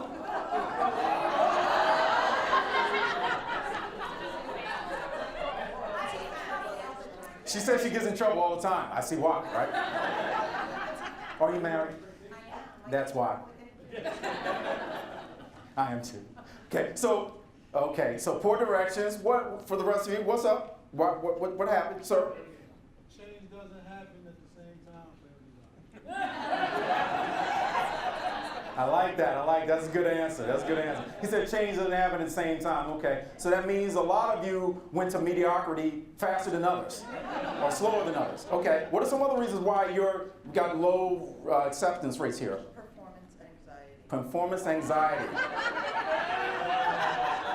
This table is starting to make me self-conscious up here, you know. Okay, so I'm not sure on which end. I won't go there. Okay, one more. One-way communication. Well, okay, one-way communication. So and she's being very specific now, from me to you. Okay, so all of you, this is sounding like you're blaming me for your incompetence. Okay, fair enough. Okay, now, in all fairness, let's open up and see what the outcomes are. Let's see, because you should have a hole in the middle. And hold your paper up. Be proud of whatever you got. Okay? Now look around your table. Hold your papers up. And look around your table. Do some comparison. Jonathan, our award winner and Metro DC chapter of ATD president-elect. Yes. He got it right. You see why he won the award? Okay? Okay, you say yours is pretty? People don't pay for pretty, they pay for results. Okay, hold your papers up. Now, okay, let me ask you a couple of questions, ladies and gentlemen. How is it possible? Because I'm like the best manager. I showed you what I wanted. I talked you through it. And yet, even at your table group, you got all kind of inconsistent answers. You saw me do it. You all were in the same room with me, apparently. So what's up with this? What happened? Okay, so she said she doesn't know her left or her right. What's that? I didn't give any particulars on how to fold it. Didn't I say top left, top right, fold in half? What does left mean? Okay, I'm taking the award away from you, Jonathan. He just said, what does left mean? Don't ask any more questions. Keep the award. No. What? Your left or my left? I love that one. Your left or my left? They're actually the same. What do you think about it? Where's the crease? Is it on the right or left? Fascinating. All these are fair points. All very fair points. How often does this happen at work? All the time. And yes, ma'am, you had your hand up. I was just thinking, some people aren't sequential learners. Some people aren't sequential learners. What would they be if they're not sequential? I have random, no, but really. Random learners. Going on this, it was procedural. Some people don't have that follow through, that recall of what you're saying. You're giving a direction, some people don't have that ability to follow that, like, I think you know what I'm saying. Sounds like my kids. The way she described it, she said some people aren't sequential learners. They just learn at different points in time. Children. Yeah. And some adults, yes. There was no why behind the instruction. Well, how often do you do things that you don't know the why behind doing it to begin with? She said there was no why behind the instructions. That's true. Well, because of that, I deliberately wanted to do it a little differently than you. Oh, she said because there was no explanation of the why, she wanted to deliberately do it differently. She's bucking the system. How often does that happen? Can we call passive aggressiveness when we see it? You know what? This is what you want, Mr. Manager. I got something. Let me give you what. Are you from New York? Because you like me. That's where I operate. Hold in the middle, right? Sir. We didn't know what the ultimate outcome. Ah, yeah. So you didn't know what the outcome. I didn't give you a picture. So all of these are absolutely valid. You know what? This is one of the greatest simple activities to let a manager or a leader see that they are not communicating effectively. When they think they've communicated is when they haven't. And this is one of the best ways to show them. So if you're teaching communications, you can debrief this all kinds of different ways. And look at the cost of this. Change and train with stuff like this. Take out all that lecture stuff, put them in activities, give them an opportunity to see and feel the pain or the experience with a simple piece of paper. This is called Paper Tear. It's a classic. It's fantastic, okay? Fantastic for many different reasons. So what's the solution? If I were to ask you, I won't go through how you get there, but what would be the solution to make sure that we got consistency throughout the entire process? Yes, ma'am? Okay, so one thing I could have done was share the end product and said, here's what I want. What else could I have done? Well said. Yes, ma'am? Coaching and feedback along the way. Coaching and feedback. Fantastic. I'm glad you said that. We're going to talk about coaching and feedback in a second, but you're right. So what is the one skill that a coach utilizes over every other skill? Do you know what it is? Yes. So I would agree observation, so I'll say 2. That's fair. But asking questions. But it's not just any question, is it? Thought-provoking, powerful. Let me give you the statistic on this. How many of you, I asked you this question earlier, how many of you have enough time in the day to get everything done on your plate? Not a hand went up. So now let me ask you this. We have 2 types of questions, open and closed. What happens to the quantity of questions asked if a person's time constrained? Does it go up or down? Goes down, goes to 0 almost. If I am time constrained and I do happen to ask a question, which type, open or closed, do I overwhelmingly go to? Closed. What do closed-ended questions do to communication? What do closed-ended communications do to innovation? Need I say more? In fact, what do you think the ratio is? For every open-ended question, what do you think the ratio is of closed-ended questions that are asked by anyone who's time constrained? 5 to 1? Go higher. 10 to 1, that's what it is. That's what we've seen, and we've tracked this for now about 3 years, and the ratio goes from low end of 7 closed-ended questions all the way up to 10 closed-ended questions for every open-ended question. And it's actually more pervasive and more severe amongst leaders. In fact, you are habitually asking closed-ended questions because none of you raised your hand. If you don't believe me, just have somebody check and track your questions. So the simple answer is asking open-ended questions for coaching, but it's 2 in particular. I'm going to give you, without going into the facilitation of it, asking powerful questions that begin with what or how. There's your solution.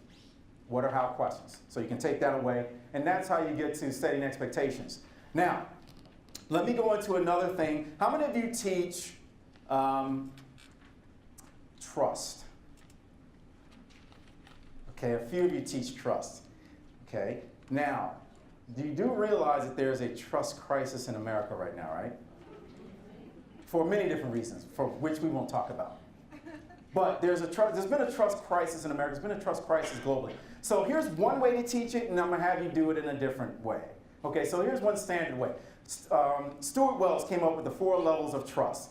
And here are the 4 levels. I'm going to describe them to you. I'm going to ask you to think about which level your organization or your team is in, okay? This is really quick. I'm not going to spend a lot of time on it. But Stuart said there's the lowest level of trust, which is called negotiated trust, meaning there's no trust. What he says is that level of trust is defined as, I don't take any action for anybody unless I get a CYA document. Cover your assets. I need to have proof that it's okay for me to take that action because I don't trust anything. Okay? Some of you are working in organizations that are highly bureaucratic and require negotiated trust for anything. Okay? That's level 1. Level 2 is the conditional trust, meaning I will take action, and I'll come over here and work with Sue. I will give Sue full trust until she does something that violates that trust, and then I'm going to do what Stephen M. R. Covey might say in his book. There's trust dividends, and there's trust taxes. And once Sue violates my trust, I'm going to trust tax her all the way up to the complete level of trust that I had in her. Even though Sue might be the most competent and technically able person to do the task, I'm still going to discount her. That's conditional trust. Trust is there potentially. Level 3 is trust is now cooperative, meaning I'm working with Miss Karen, right? So I'm working with Karen. I believe in Karen. She believes in me. If I see something coming around the corner that might get her in trouble, I'm going to go ahead and let her know because we're cooperating.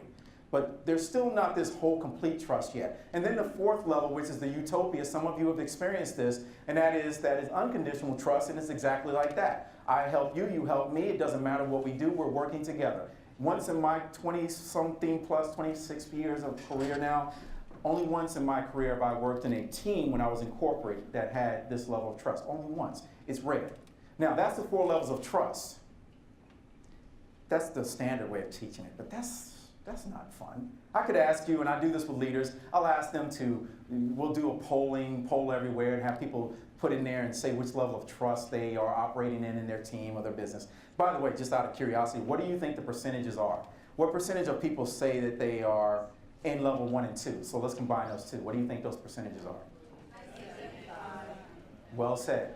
It ranges from 65 to 75% of people over the last 3 years when we've done this have said that they are in level 1 and 2. If you're in a government employee, that number is up on the higher end at 75+%. Okay? But that's interesting. That's just information. It's kind of neat.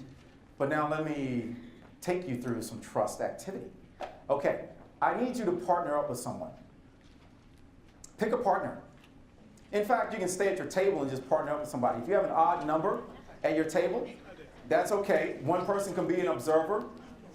They're going to enjoy observing this, by the way. Okay? Now, once you've got your partner, here's what I actually want you to do. And I'm going to ask Tamala? Tamika. Oh, okay, sorry. I can't read. Tamika and Bobby. Yeah, in fact, I want you to sit knee to knee, just like they are facing each other. Okay? You don't have to get really close just yet. I'm not going to ask you to do that. I just want to get you set up for this. Okay? Now, between the 2 of you, I'm going to ask one of you to do something. And the way I'm going to denote who's going to do it, both of you are going to do it, so it's just a matter of who's going to go first. Okay?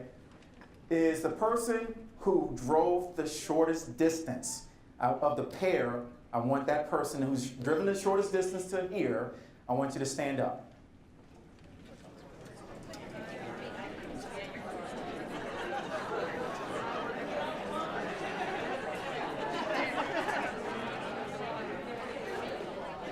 If you haven't figured it out by now, just one of you stand up.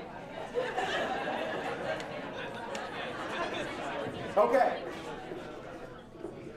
The person that is standing, you will notice, if you look around the room, look at the trash cans that are situated around the room. You'll notice that there are some cups filled with water. Yeah, you know where this is going.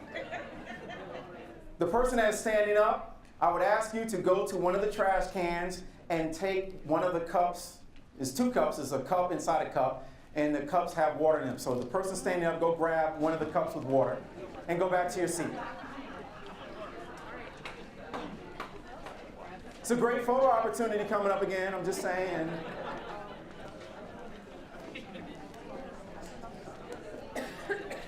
When you go ahead and bring that water back and sit down.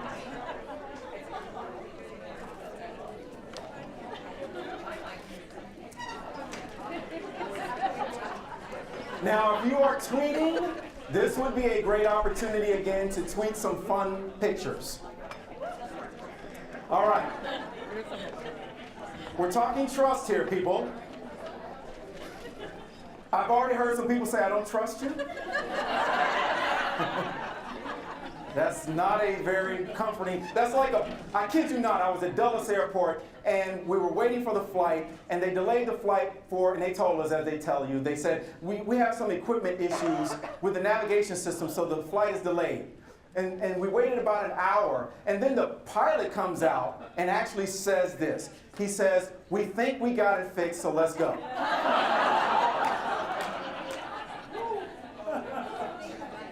And guess what?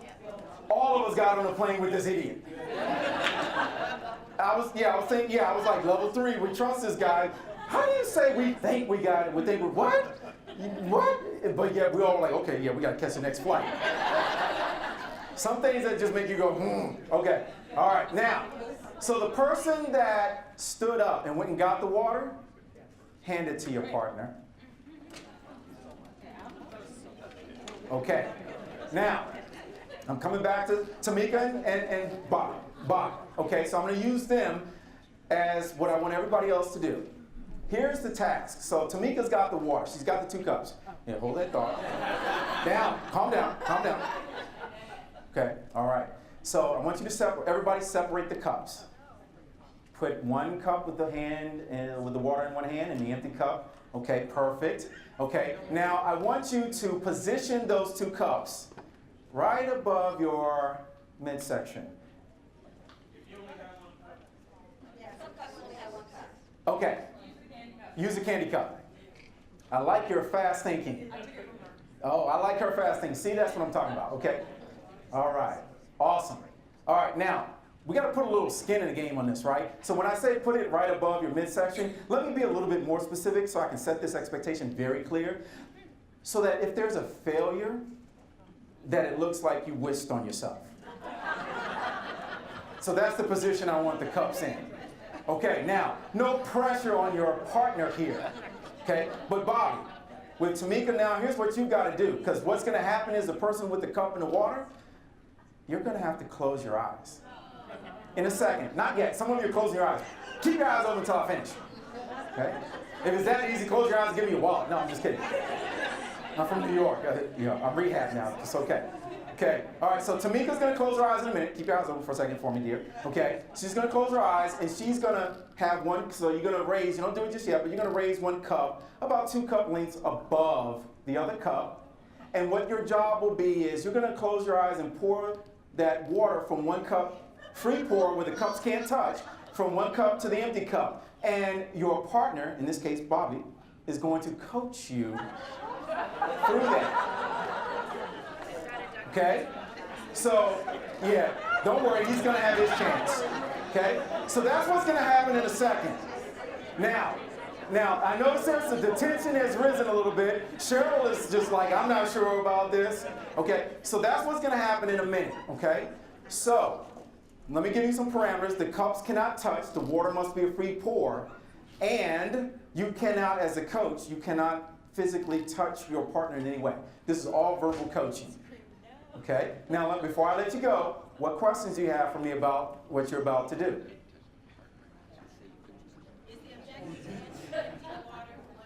Yes, the question was, is the objective to empty the cup from the water to the empty cup? Yes. So it's to transfer the water, free pour. All of it, yes. Without getting any on you.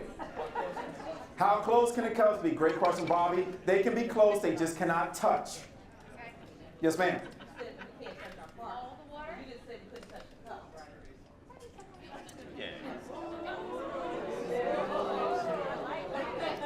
See, there's always somebody that wants to get a little creative.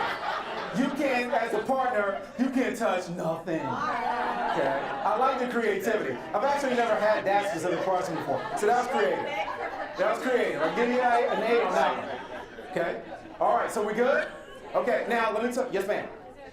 Is there a time? I'm going to be done in about 20 minutes, so if y'all still pouring, you know what? I'm just saying. Just let me reframe this. Think of this as your favorite beverage, whatever that is. And I know if it's a $150 bottle of wine or glass of wine, you ain't gonna spill it. Okay, so treat it like that. Okay? Okay, so now when you're done, I want you to share with your partner, until everybody's done, I want you to share with your partner what they did to help you achieve success. So give some feedback after you're done. And just wait, and don't switch until I tell you, okay? All right, go. Give it a shot. Take some pictures, shoot some video, have some fun.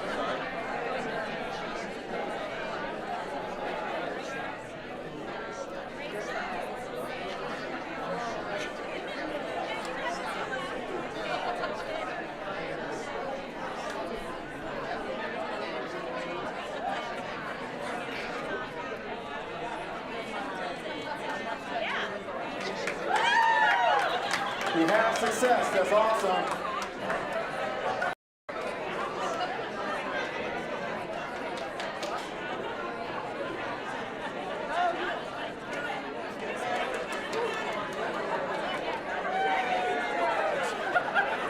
If you're done, cheer on your other partners who are not done yet.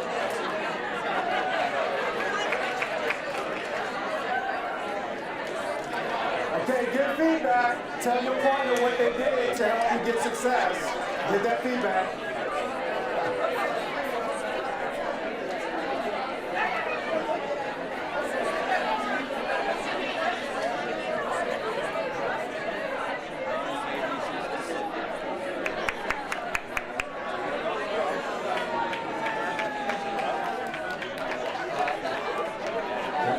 Good. Yeah, okay. Just give feedback on what. Good, okay. Okay. Now, I want you to notice something. I want you to notice something. When I talk about change, how people adopt change at different paces, some of you got through the water pour fairly quickly.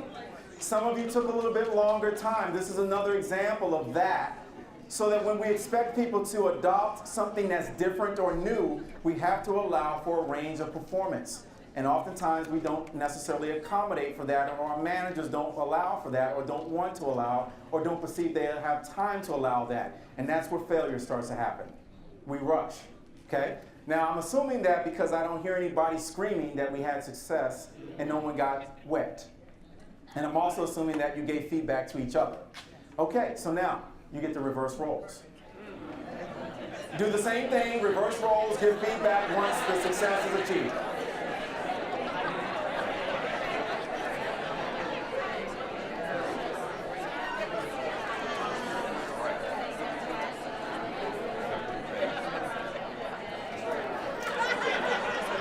Definitely give us.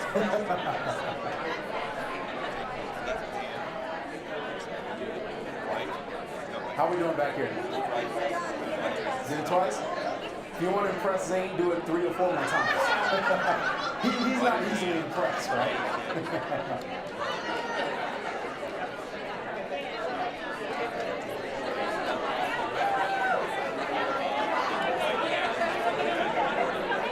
So, and what's your name?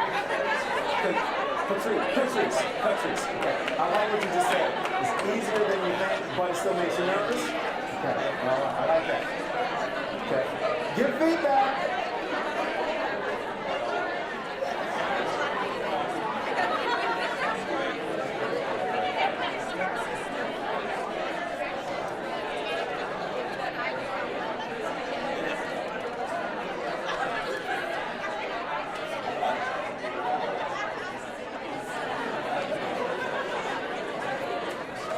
Okay.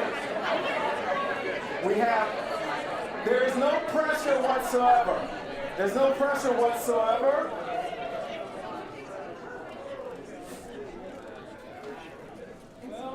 All right. Awesome. Okay. No pressure whatsoever. I like the excitement that comes out of this, right? Okay, so let me ask you. In fact, instead of me asking the big group that we've got, let me give you some time in your table group. So let me flip this up a little bit.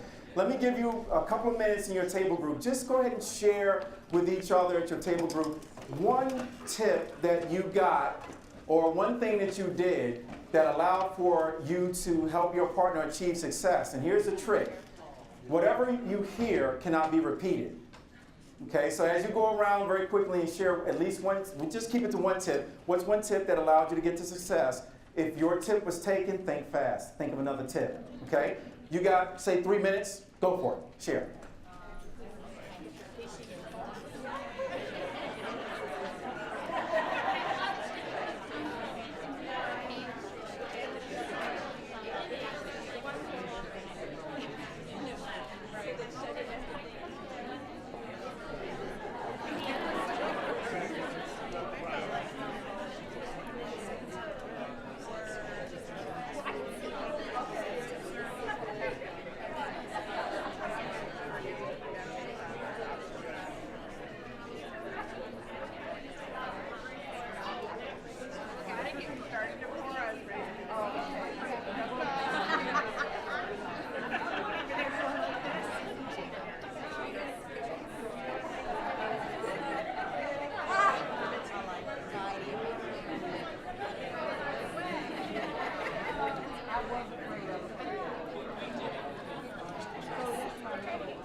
Okay, I'm going to give you about 1 more minute. So go ahead and wrap it up. 1 more minute.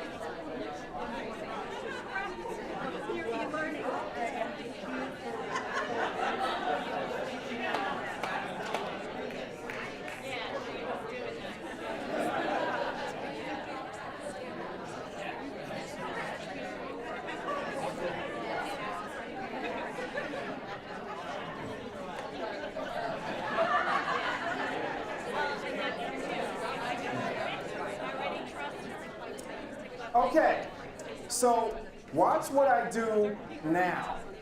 I'm just going to ask for you all to share with me out loud, if you would, and just randomly, what are some of the tips that you shared and or heard? Just give me a few.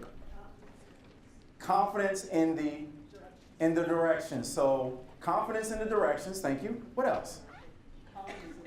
Calmness in the voice.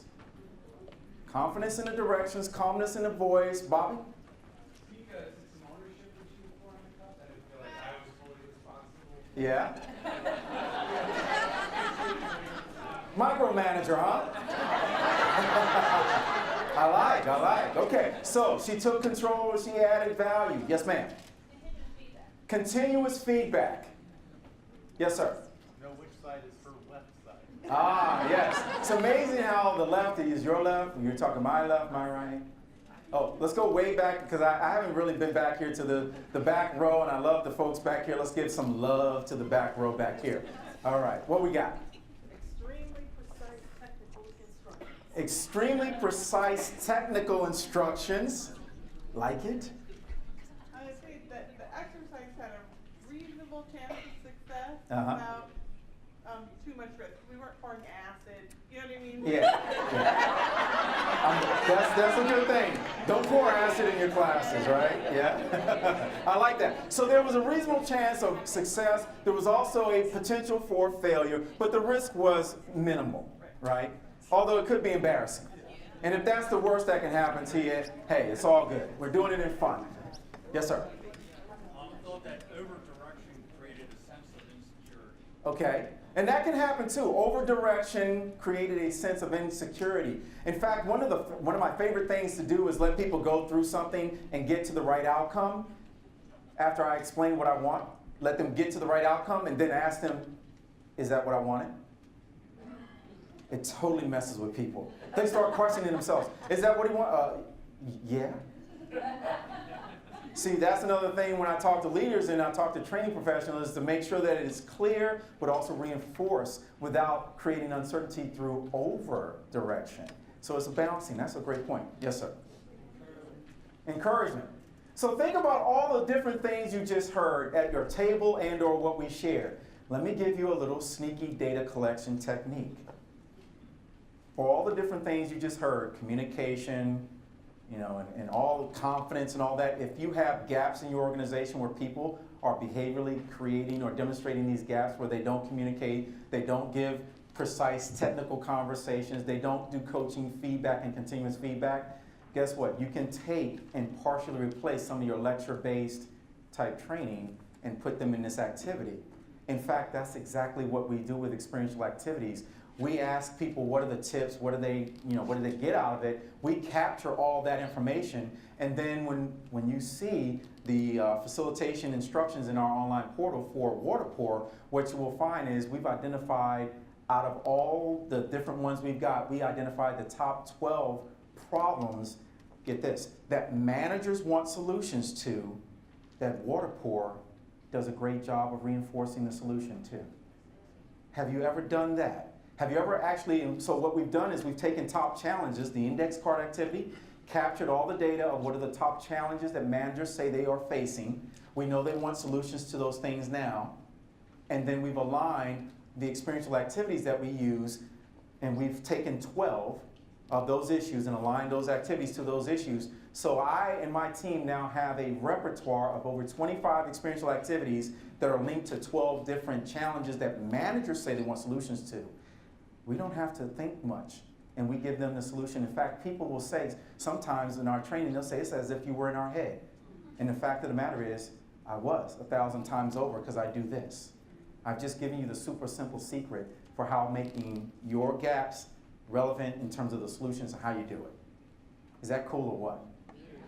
And I actually had no idea what the hell I was doing when I did it. Seriously, I just made this stuff up. All right? Okay, so I'm going to give you one more activity, but let me give you, and we're going to have some time at the end for Q&A.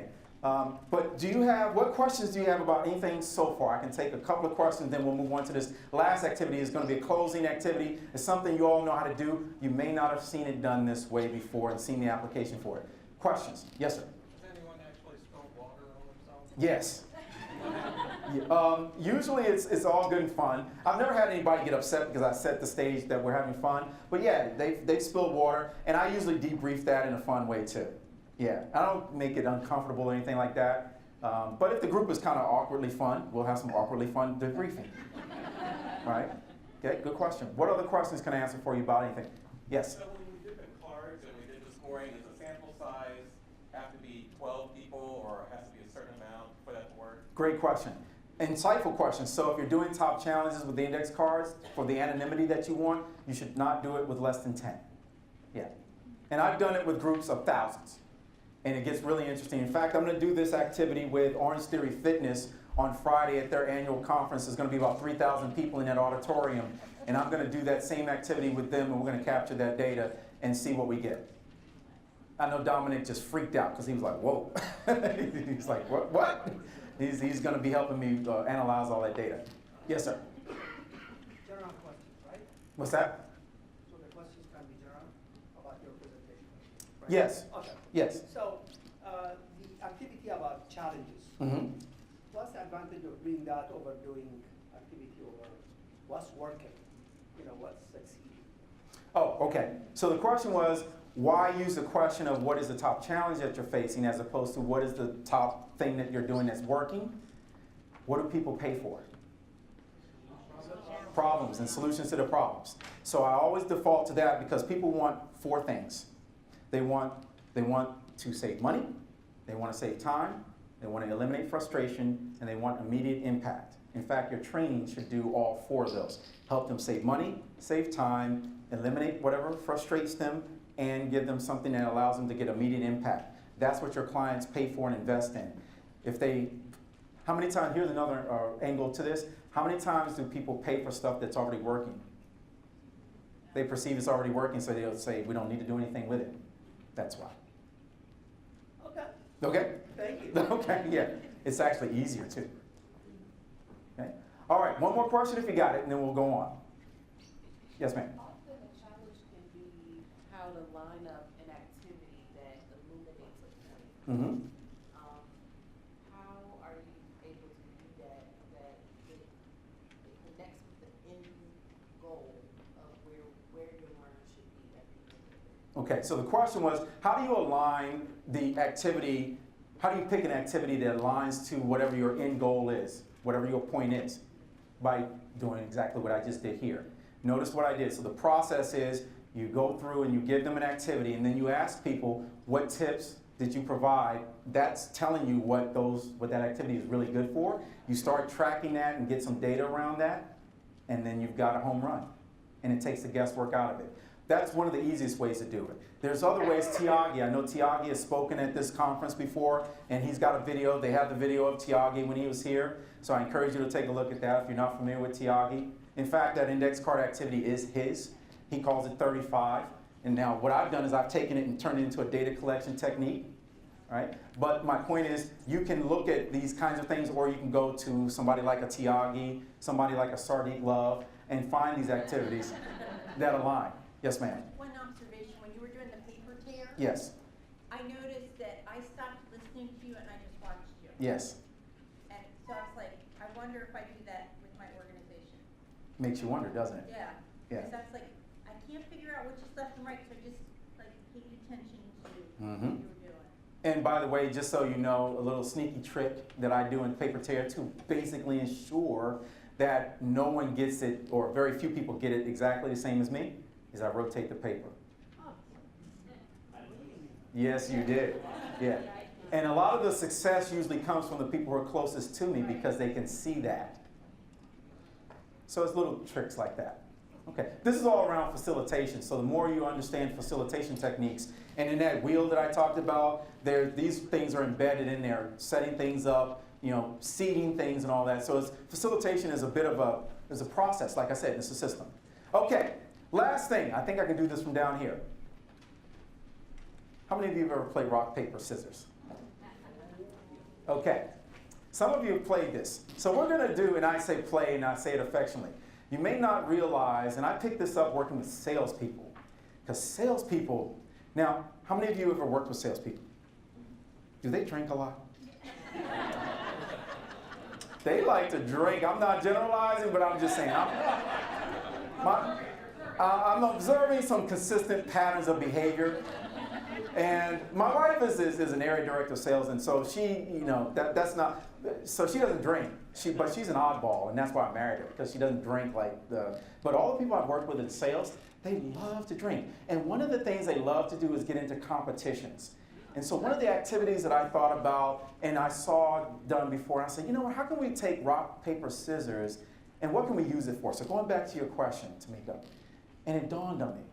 It was like this aha moment. And I said, salespeople, they need to stop being competitive at times to support the organizational goal, right?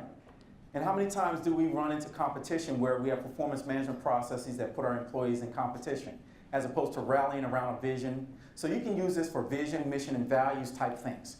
So here's how this is going to work. Rock, paper, scissors. I'm going to describe the process and then answer questions and then let you all have at it. Now I will tell you, at the end we have a prize. Okay, so now let me set this up. You'll pair up with somebody, and it can be somebody at your table, it can be somebody randomly anywhere, it doesn't matter. But you're going to do this in pairs, and you'll do rock, paper, scissors and get a winner. Once you've got a winner between the two of you, the winner goes and finds another winner. The loser now becomes a supporter and cheerleader for the winner. And as that continues to grow, you start to accumulate more followers and cheerleaders. So if these two go and Heather wins, Cheryl becomes her supporter. Heather goes and competes with Jonathan, and she beats Jonathan. Now Jonathan becomes her supporter. So you eventually will now get down to the last two. Once we get down to the last two, I'm going to ask everybody to kind of stop and just identify. We're going to bring the last two up on stage. Okay? So it's going to be, for the next about 7 to 10 minutes. Do this fast. Clicker. Uh-oh. Hit my forward button for me. Thank you, thank you. Yes. Is it locked up?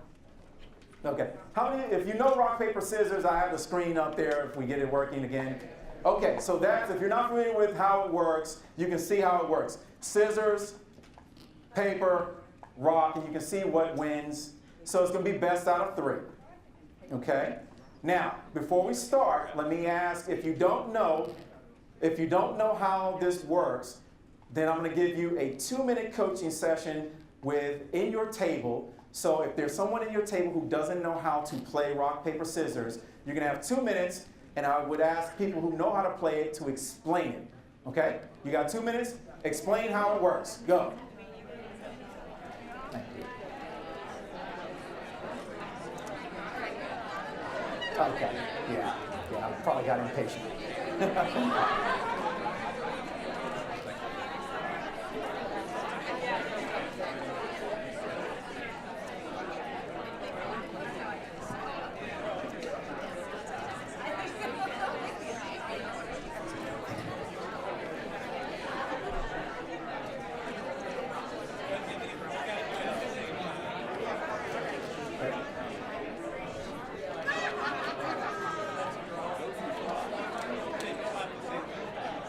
Okay. All right, so here we go. I'm going to have you stand up. Let's do this standing up. And here's all that's going to happen. You're on your own. Keep going until we get down to the last 2. I want the last. Be cheering for your winner, okay? Go.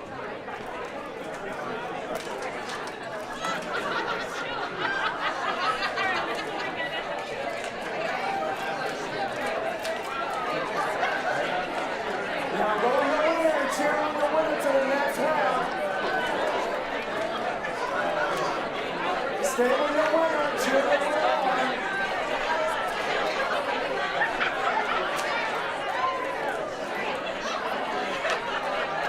Support your winner.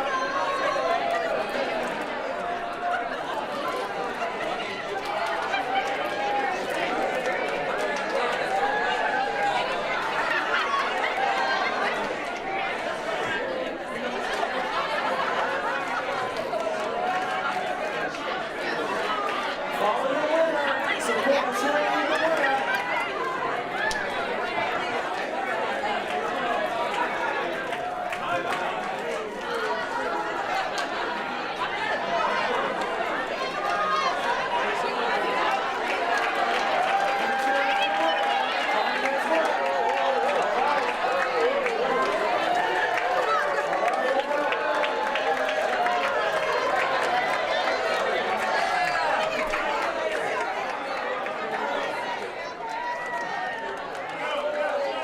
Keep cheering on your winner.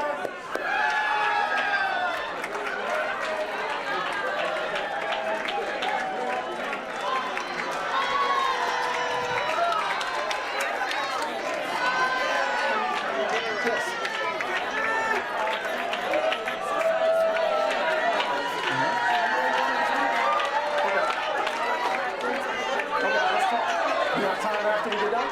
Okay.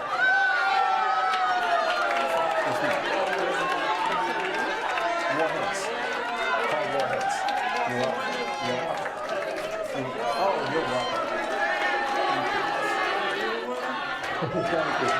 I appreciate it. Thank you. Cheers. Okay, yes.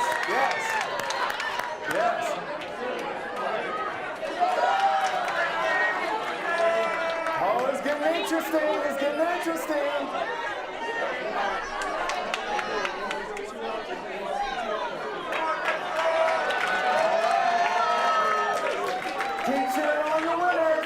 Keep cheering on your winners.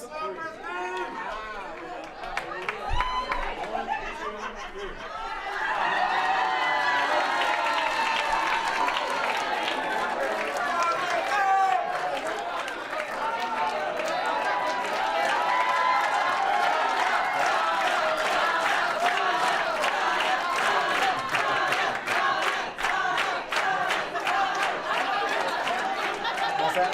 I'm number 8 of 10. Oh, okay. We're all named after Saint. You know how it goes. Yeah. getting interesting. Keep going. Don't stop for me. Now, how many? Are we down to the last two? Okay. Okay. All right.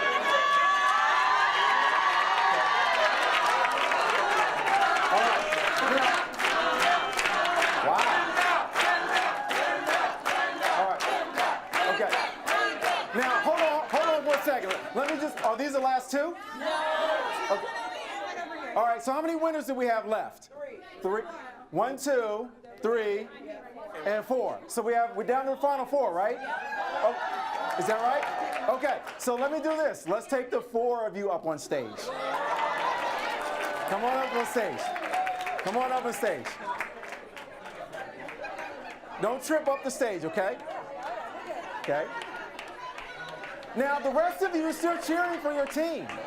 Okay, you're still cheering.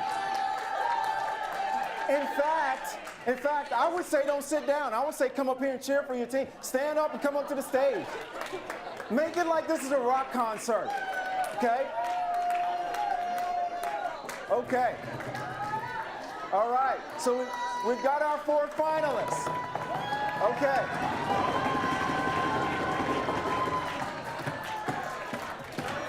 Okay. Okay. Yep.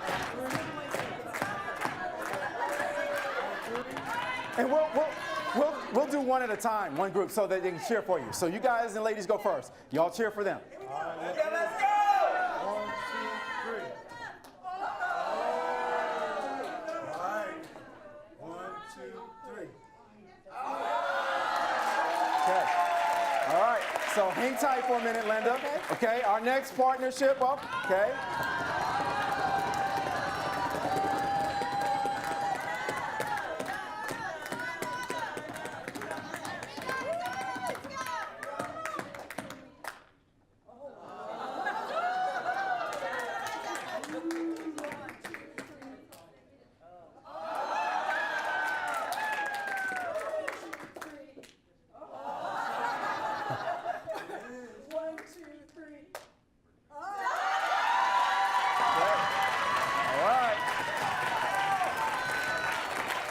Okay. Now, Linda and Donna. Yes. So, you all cheer for them, okay, right?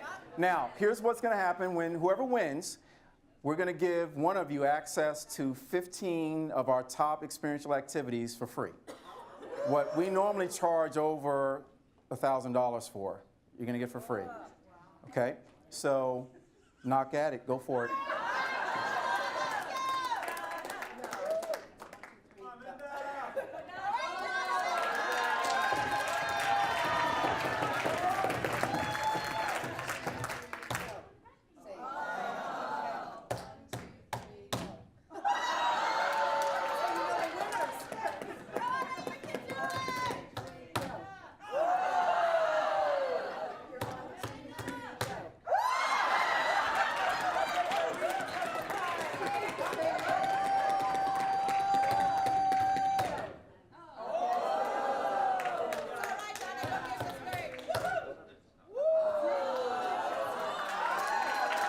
Okay. All right. So, Linda, you're the winner, right? Okay. So, like I said, we want to make sure Dominic is, where's Dominic? Wherever you are, somewhere in the room. Oh, over there. See that gentleman there? You're going to make sure you give your contact information to him so we can make sure we get you that online access, right? Okay. All right. So, cheer for both of them, right? Well done. Okay. All right. Well done. Okay, now let me close out for you. So you can go back to your seats. Well done.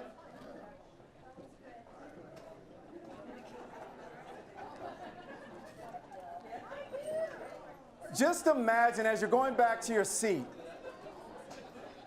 just imagine taking rock, paper, scissors and using it as a way to show that we actually can rally people to a cause, that we can actually achieve a vision and get the support.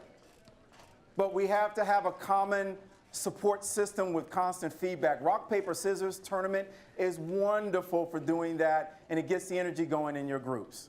Okay? So let me ask you as I start to close out. Number one, did you have fun tonight? Okay, good. Number 2, did you find something new, different, or just a possible thing that you can actually go back and apply at work? Yes? Okay, fantastic. And that's what my whole goal is, because one of the things that I've been blessed with is great mentors that have helped me over the years. And so I just share with you what has been shared with me. So it's my opportunity to constantly give back. And here's what I want to do is share with you. Number 1, make sure that those index cards that you had for the challenges, if you would make a pile of those so that we can collect those. What we're going to do is we're going to make a report that's specific to this room. We'll actually also add that data into our overall report. But if you would like to get the data for the UMBC ISD Now Forum top challenges that people faced in this room, we will produce that report, and I'll explain to you in just a second how you can get it. So you can get that report that'll be exclusive to you, and then you can always get the larger report. Here's what we're going to do to give you some access to some of these things. And that is, number 1, let me black that out for a second.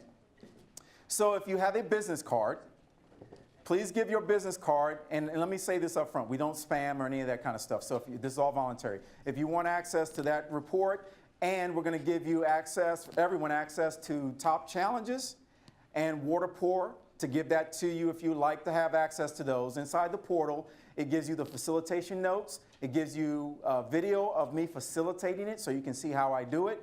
It also gives you, as I mentioned, each of those activities that we have. Every activity has the 12 top challenges, Managers Want Solutions, to how that activity solves those problems or can be used as a replacement for your lecture-based training if you do that. So if you want that, give us your business card. Make sure Dominic gets it. Or if you don't have a business card, there's a blank index card on the table. You can fill that out and make sure you give that to us. If you fill it out, just know that we can't read your handwriting. We can't make sure you get it. So write legibly. And all we need is your name and your email address. You'll get access to the portal.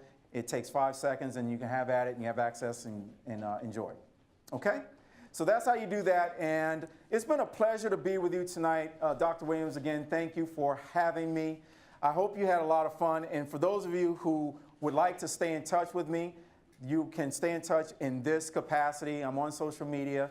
I will say that I am not as active as I normally am because I'm blessed to be writing my first book, and it's a co-author with my own mentor. Thank you, thank you. And the book is the first edition was written by Ann Bruce. It's called Speak for a Living. She wrote it, was a bestseller for ATD 9 years ago. She's been my mentor, and when they asked her to write the second edition, she asked me to be her co-author. So that book will come out in 2018, hopefully before the international conference for ATD. But I'm on Facebook, LinkedIn, Twitter, and all those things. So I just close out by saying it's been a pleasure to be with you tonight, and I look forward to seeing you again. If you have questions for me, feel free to let me know, and Dominic is there to help me as well. So I'll stick around for any questions, and again, it's been my pleasure.